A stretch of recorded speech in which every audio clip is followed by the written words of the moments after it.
Nifty के बारे में आपसे एक बार बात करनी है। कल बैंक्स का तो ऑफकोर्स सबसे बड़ा योगदान था, बट बैंक्स के साथ साथ आईटी का योगदान आपने देखा है। कैपिटल गुड्स आपको मूव करते हुए दिख रहे थे, चुनिंदा फार्मा शेयर्स में भी कल खरीदारी आती हुई दिखी है।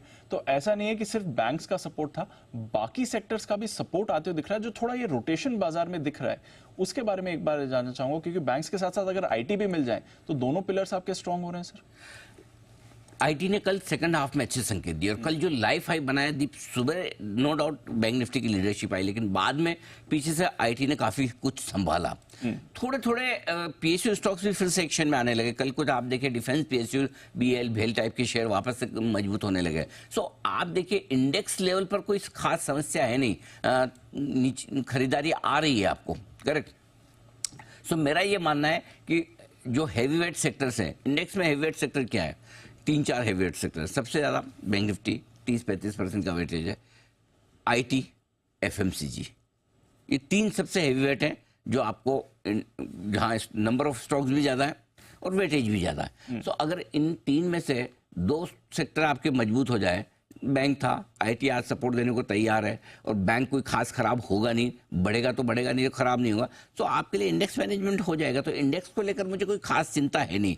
और मुझे लगता है कि निफ्टी ने कल भले बहुत बड़ा ब्रेकआउट नहीं दिया, बैंक निफ्टी ने ज़्यादा बड़ा दिया, लेकिन निफ्टी पर क्या है, निफ्टी पर एक बहुत अच्छी चीज जो दिख रही है वो दीप है कि निफ्टी बड़े ब्रेकआउट दे भी नहीं रहा।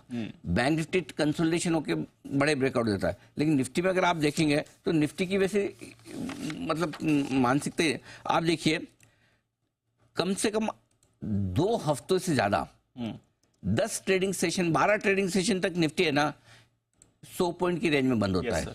कल जाके इतने दिनों बाद 183 पॉइंट, 100 पॉइंट से ज्यादा का मूव आया। नहीं तो 15 लगभग 12-15 ट्रेडिंग सेशन हो गए, मूवमेंट 30-40 पॉइंट ऊपर, 50 ऊपर नीचे, 20 ऊपर, आराम से बढ़ रहा है। इसको कोई जल्दबाजी नहीं है भागने की, और ये बहुत अच्छा संकेत है। मुझे है ना स्पीड कम चाहिए तभी अच्छी, लेकिन डायरेक्शन क्लियर चाहिए।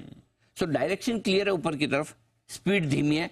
Nifty is much better than bank Nifty in that case. अच्छा, बैंक निफ्टी का तो क्या है, बैंक निफ्टी आपको किक देता है, मजा देता है, करेक्ट, और ये बताता है कि मैं कब भागूंगा, और बड़ा मुंह देता है। सो उसके अपने मजे हैं जी, है ना, वो जब मिलता है तब तगड़ा मिलता है। लेकिन निफ्टी का अपना अलग आनंद है। निफ्टी आपको धीमे धीमे शांति, जिनको मतलब शांति की लाइफ जीनी है, अच्छे से आराम से तेजी एंजॉय करनी है, पैसा बनाना, उनके लिए निफ्टी है।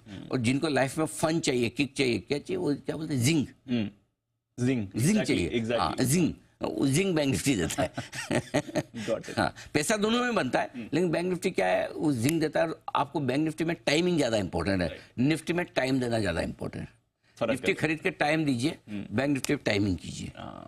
ये लाइन बढ़िया है, निकल गया, आपने अच्छा सवाल नोट कर लिया। हाँ, तो निफ्टी में टाइम दीजिए, खरीद के शांति से बैठिए। 50-50 रोज बढ़ता है आराम से, आपको पता ही नहीं चलता। और बैंक निफ्टी टाइमिंग परफेक्ट कर लीजिए, किस दिन बड़ा ब्रेकआउट, उस दिन छोड़ना नहीं है। नहीं तो 200 पॉइंट बैंक निफ्टी के लिए आप पूरे दिन भर तरस जाते हैं। Correct sir. और 1000 पॉइंट बैंक निफ्टी ऐसे ही दे जाता है, ऐसे निकालता है। और आपके रिकमेंडेड लेवल से 52,100 पर रिकमेंड किया था, 52,600 के ऊपर बंद हुआ है बैंक निफ्टी। बिल्कुल, वहां से 500 पॉइंट की तो ऑन द स्क्रीन 750 का है ये भाई, कल का 750 का है, बिल्कुल वो भी हमने देखा है। मैं इसलिए पूछ रहा था क्योंकि एक तो बजट से 2024 में 24,000 तो अब खैर दिख ही रहा है, बट बजट से पहले भी 24,000 के लिए कल एक बड़ी मूव निफ्टी ने आपको फिर दिखा दी। बिल्कुल दीप, और बजट के पहले ही 24,000 के टारगेट को बचा क्या, 1% है, मुश्किल से, क्या बड़ी बात है। आजकल में भी अगर निफ्टी खींच के 24,000 कर दे मंथली एक्सपायरी के पहले, थोड़ी और शॉर्ट कवरिंग करवा दे, क्योंकि बैंक निफ्टी में तो शॉर्ट कवरिंग हुई है, निफ्टी में अभी भी कहाँ हुई है। सो हो जाए तो कोई बहुत बड़ी बात नहीं है। टारगेट हम रिवाइज करेंगे नेचुरली, 24 में 24,000 तो जल्दी आ गए, उम्मीद से पहले आ गए। और कई बार क्या होता है कि साल के शुरुआत में जब हम देते हैं टारगेट, थोड़ा कंजर्वेटिव होना जरूरी भी है। ज्यादा आ जाए कोई किसी को, सब अब 24 में 24,000 का टारगेट है और 25,000 आ जाए तो कोई माइंड नहीं करेगा। लेकिन 24 में 24,000 की जगह 23,500, अरे आप तो बोलते थे 24,000 ले ले, तो 23,500 के ऊपर ही नहीं गया, है ना। तो हमको भी थोड़ा तो सेफ चलना पड़ता है कि भाई आउट परफॉर्म कर लें वो बेटर है, अंडर परफॉर्म ना करें। सो आई थिंक टारगेट हम रिवाइज भी करेंगे, और मुझे लगता है फिर इसके बाद बजट देखने के बाद हम 25,000 के आसपास के लेवल्स के लिए चलेंगे, लेकर आगे बढ़ो। क्या बात है, चलिए तो अच्छी बात है, 24,000 के लेवल्स आ गए, अब 25,000 की भी बात हो रही है, बट नजर रखिए बाजार का एक्शन आपको भरपूर आते हुए दिख रहा है।